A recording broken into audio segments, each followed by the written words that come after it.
बिस्मिल्लाहिर्रहमानिर्रहीम। अस्सलाम वालेकुम वरहमतुल्लाहि वबरकातुहू। आज मैं आपको 6 तरीके ऐसे बताऊंगा जिससे आप कार्बोहाइड्रेट भी खाएंगे तो आपके खून के अंदर शुगर की स्पाइक नहीं आएगी। शुगर को ख़त्म करने का आसान तरीका और आसान 6 तरीके मैं आपको बताऊंगा। तो ये एक वर्ल्ड लेवल का मसला बन चुका है शुगर का, तो इसको आप बड़ी आसानी से हल कर सकते हैं और बग़ैर पैसों से बिल्कुल मुफ्त कर सकते हैं अपनी खुराक के ज़रिए। तो सबसे बड़ा मसला ये है कि जब भी आप शुगर ग्लाइकेशन जो है वो जितने ऑर्गन हैं वो आपके आँखें हैं, गुर्दे हैं, दिल है, उसमें ब्लड वेसल्स हैं, नर्व्स एंड्स हैं। तो ये शुगर जो है वो इंसुलिन से नहीं लेते, ये डायरेक्ट शुगर लेते हैं और इसलिए ये सबसे ज़्यादा डैमेज होते हैं। तो क्योंकि ये इंसुलिन के बगैर शुगर ले लेते हैं, तो इंसुलिन जिसके लिए चाहिए वो फैट सेल और मसल्स होते हैं।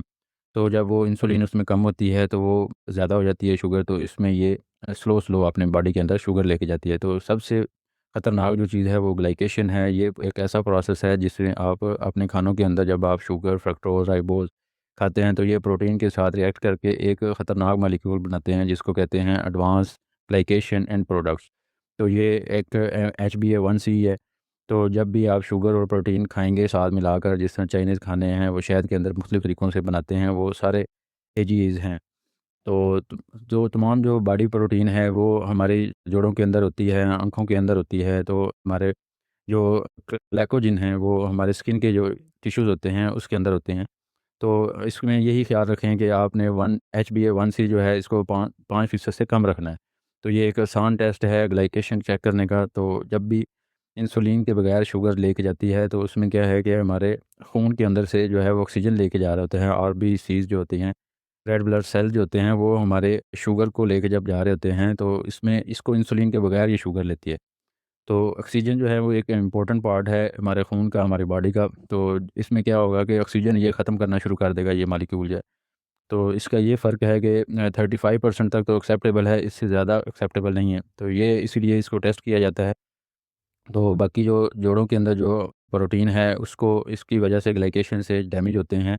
तो इसमें लोगों को समझ नहीं आ रही है कि ये स्किन एजिंग के लिए बहुत नुकसानदेह है और इस ये ग्लाइकेशन प्रोसेस जो है वो इससे आँखों के मोतिया का, तो इसको भी ये ग्लाइकेशन कहते हैं।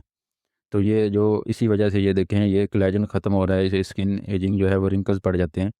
तो इसीलिए आपको ये कह रहे हैं कि स्पाइक से जो है शुगर स्पाइक उससे आप अवॉइड करें। तो क्योंकि इंसुलिन से जो शुगर जाती है वो पट्ठों और फैट सेल में जाती है। तो जब भी शुगर बढ़ती है तो आपको जब इन 30 से 40% तक जाएगी। तो जैसे मैंने आपको पहले भी बताया था कि शुगर से जो है वो ऐसी 10 बीमारियां हैं जो जिनसे आप बच सकते हैं, क्योर कर सकते हैं अपने आप को। इन सब तरीकों से आप अमल करके 50 से 60% तक आप शुगर के अंदर स्पाइक को ख़त्म कर सकते हैं। तो ये बगैर किसी मेडिसिन के आप इससे फ़ायदे उठा सकते हैं। सबसे पहले जो कहते हैं वो ये है कि एसिड ले लें आप खाने से पहले। तो इसमें लेमन जूस ले लें, वेंजर ले लें, फर्मेंटेड जो फूड होते हैं वो ले लें। तो उसके बाद जो है वो फूड ऑर्डर अपने खाने की तरतीब को सही करें। इसमें ये है कि प्रोटीन है, प्रोटीन और फ़ैट को पहले लें और कार्ब जो होते हैं वो एंड पर लें। तो इसमें मिसाल है कि जिस तरह आप लेमन वाटर जो है वो खाने से 30 मिनट पहले आप ले लें और उसके बाद आप अंडे खा लें, गोश्त खा लें, उसके गोश्त के कबाब बना के इस तरह ये तरतीब है खा लें और उसके बाद आप दही और मक्खन जो है वो एंड पे लें, ठीक है? तो यही है कि जो दूसरा खाना जो है वो उसमें यही करें कि आप 1 चम्मच जो है वो लेमन वाटर ले लें, उसके बाद आप सलाद खा लें, एप्पल वेनेगर ले लें, ठीक है? और उसके बाद फिर आप ऑलिव ऑयल या चीज़ ले लें, बटर ले लें। और क्योंकि सलाद के ऊपर आप वेनेगर और जो है वो उसके साथ चीज़ ज़रूर खाएँ, जिससे ये इसके बाद जो है वो देखें आप कि फ़ैट जो है वो लास्ट पे खाएँ और उसके बाद तो राइस और फ्रूट्स जितने होते हैं और यogurt जितनी है और दही, ये आप एंड पे खाएँ। तो बाकी तीसरे नंबर पे ये है कि आप खाने के बाद 20 से 30 मिनट वॉक करें लाज़मी। ये सबसे बड़ा एक टूल है, जिससे आप कार्बोहाइड्रेट कम कर सकते हैं और इससे शुगर स्पाइक भी नहीं होगी।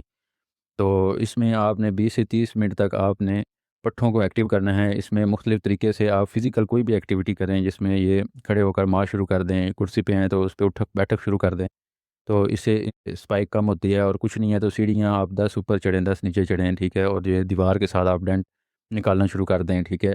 और बाकी जो जोड़ों में दर्दों का मसला है तो वो पाँव हिलाते रहें, ठीक है? एड़ियाँ हिलाते रहें, ठीक है? और ये है कि आप एक एड़ी उठा लें, ठीक है? ये भी आपको मैं इसमें लेक्चर में बता रहा हूँ।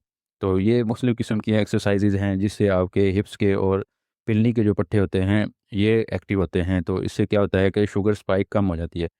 तो इसमें ये डॉक्टर साहब भी बता रहे हैं कि जेसन फंग, तो इनका ये नया लेक्चर भी आया है शुगर के ऊपर, तो ये बेतहाशा आपको फ़ायदा देगा, ठीक है। तो इसके ये सबसे ज़्यादा फ़ायदे हैं। तो इसमें ये है कि कंटिन्यूअसली जो है वो इसमें रखें आप, 5 से 10 मिनट तक आप लाज़मी एक्सरसाइज़ रखें। तो कुछ भी एक्सरसाइज़ कर लें इसमें बेहतर है। तो बेहतरीन शुगर कंट्रोल करने के लिए आप पट्टे बढ़ाएँ, वेट ट्रेनिंग करें, प्रोटीन डाइट लें और सेहतमंद जिगर करें। तो लो कार्ब डाइट जो है वो अनाज, शुगर, गंदम ना खाएँ।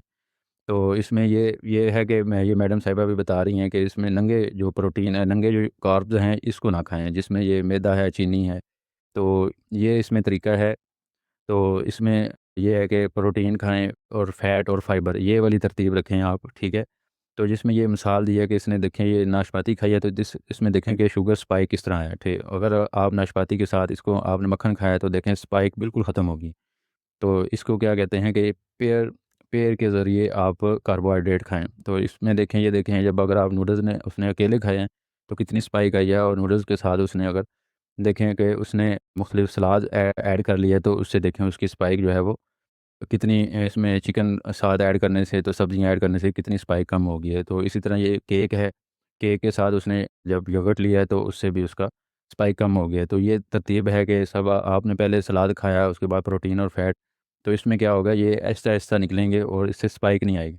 तो बाकी ये खुलासा यही है कि आप लेमन वाटर इस्तेमाल कर लें और एसीवी एप्पल विनेगर जो है वो इस्तेमाल करें, और 20 से 30 मिनट जो है वो खाने से पहले ये इस्तेमाल कर लें। सलाद, प्रोटीन जो है वो सेकंड नंबर पर खाएँ और फैट जो है वो पहले खाएँ।